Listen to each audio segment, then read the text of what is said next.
శనివారం ఎంకన్న సామి పేరు చెప్పి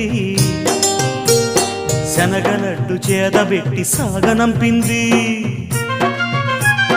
మంగళవారం ఆంజనేయ స్వామి పేరు చెప్పి అసలు పనికి అడ్డమెట్టి తప్పుకున్నది.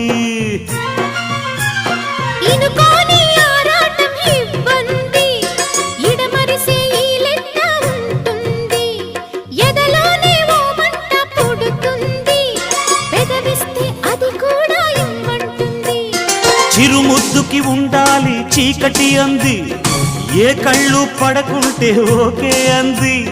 తీరా ముద్దిస్తుంటే ఎంగిలన్నది, ఏం పిల్లది ఎంత మాటన్నది. బాగున్న